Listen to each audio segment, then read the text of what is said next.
ठग और हैकर्स फायदा उठाते हैं दर्शकों। 7 समंदर पार से कभी भी किसी को भी ठगी का शिकार बना लेते हैं। और अब तो ठगों ने ऑनलाइन ठगी का एक नया तरीका, एक नया जरिया निकाल लिया है दर्शकों। व्यक्ति को ये लोग अपने ही घर में अरेस्ट कर देते हैं डिजिटली, और उसे इस कदर डरा देते हैं कि वो जहां होता है वहां बैठा रहता है घंटों तक, दिनों तक दर्शकों। मैं झूठ नहीं कह रहा, मैं सिर्फ आपको सावधान कर रहा हूं, क्योंकि हो सकता है कि अगला नंबर आपका हो। इसलिए सावधान हो जाइए और कहीं मत जाइएगा, क्योंकि पता नहीं कौन सा अननोन नंबर उठाना आप पर भारी पड़ जाए। आपकी मेहनत की कमाई जो बैंक अकाउंट में सेफ है वो साफ हो जाए। हमें आपको ऐसे ठगों से अलर्ट रहने की बहुत ज्यादा जरूरत है, क्योंकि इन लोगों का नेटवर्क दिन ब दिन बढ़ता ही जा रहा है, तेजी से बढ़ रहा है दर्शकों। और आज जब यह मुद्दा सामने आया हमारे, तो इसके पीछे की एक बहुत बड़ी वजह है, क्योंकि 24 घंटे के अंदर दर्शकों डिजिटल अरेस्ट कर 1 करोड़ की ठगी की गई। 1 करोड़ की दर्शकों। हमारे सामने डिजिटल अरेस्ट के 3 मामले आज ही सामने आए। एक मामला राजधानी दिल्ली से सटे उत्तर प्रदेश के नोएडा का है, जहां एक महिला से लाखों रुपए ठग लिए गए, और 2 मामले मध्य प्रदेश से सामने आए। एक डिजिटल अरेस्ट की घटना घटी इंदौर में, तो दूसरे मामले में उज्जैन में एक रिटायर्ड बैंक अफसर को ही निशाना बना लिया गया। सोचिए आप, बड़ी बात यही है दर्शकों कि अब वक्त आ गया है साइबर ठगों से सावधान रहने का। सुनिए।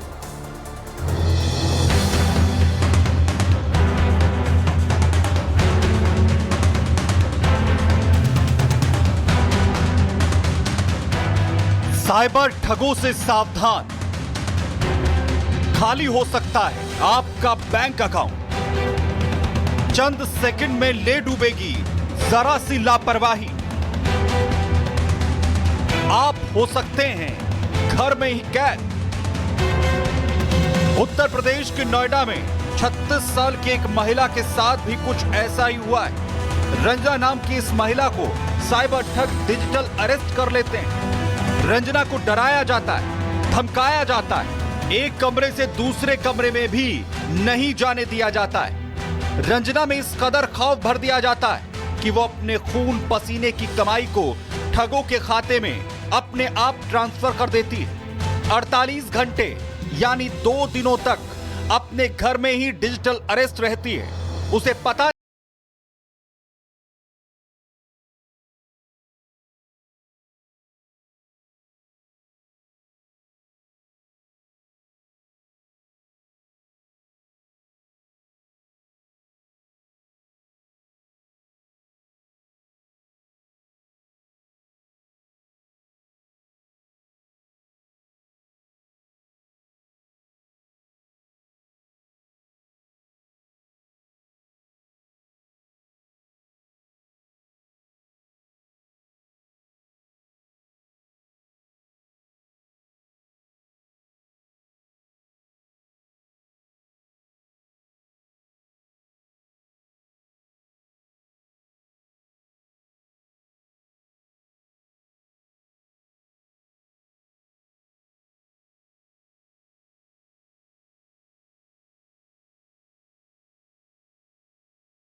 उनको DHL कंपनी की तरफ से कॉल आई कि उन्हें कुरियर प्राप्त हुआ है। इस कुरियर में ड्रग्स है, और इनकी कॉल को क्राइम ब्रांच मुंबई से कनेक्ट कर दिया गया।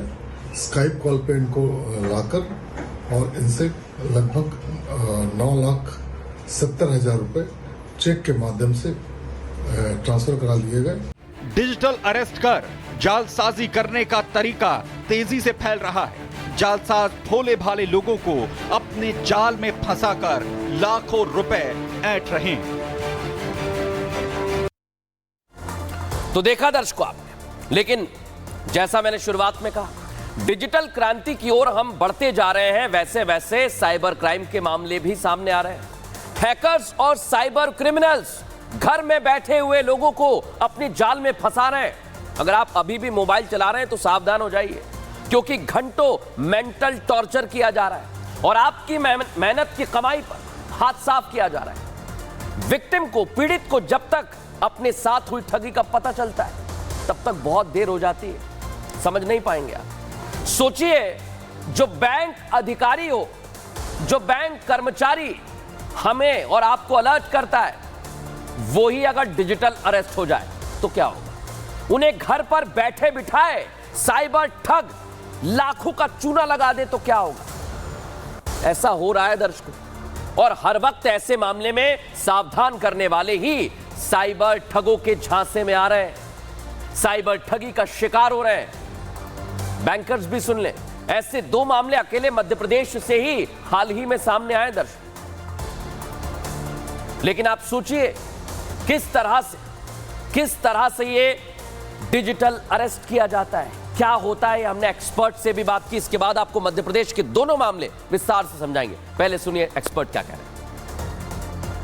आपको एक कॉल आता है जिसमें आपको ये बोला जाता है कि आपके नाम से एक पार्सल जा रहा था, वो पार्सल इस जगह से इस जगह जा रहा था और उस पार्सल के अंदर ड्रग्स पाई गई है। वीडियो कॉल होती है, जिस वीडियो कॉल पर आपको वो ज्वाइन करने को बोलते हैं। ज्वाइन करने के बाद जैसे ही आप कॉल को ज्वाइन करते हो, आपके सामने एक पुलिस ऑफिसर जो कि ड्रेस में होता है और ड्रेस पहनकर वो आपसे कुछ क्वेश्चंस पूछता है। एकदम से फिर आपको एक मैसेज करेगा, आप उस मैसेज में आपको एक लिंक आएगा, जैसे ही आप उस लिंक पर क्लिक करेंगे आपको एक नोटिस दिखेगा जिसमें ये लिखा होगा कि आपको डिजिटली अरेस्ट किया जा रहा है। अब आप अपने स्क्रीन से, आप अपने कंप्यूटर से कहीं भी नहीं इधर उधर नहीं हो सकते और आपको डराया जाता है कि किस तरह से ये आपका आधार नंबर है, आपका पैन कार्ड है नंबर है और ऐसे ऐसे आपका जो है पार्सल है जिसमें ये ड्रग्स था और पाया जा रहा है, आपको अरेस्ट किया जा रहा है और उसके एवज में बेसिकली आपसे पैसे मांगे जाते हैं।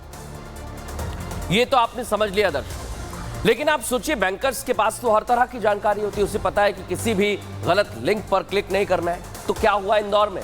आज आपके सामने केस रख रहा हूं, ध्यान से सुन लीजिए, क्योंकि इंदौर में रिटायर्ड बैंक अफसर के साथ ही ठगी हो गई। अधिकारी राकेश कुमार गोयल को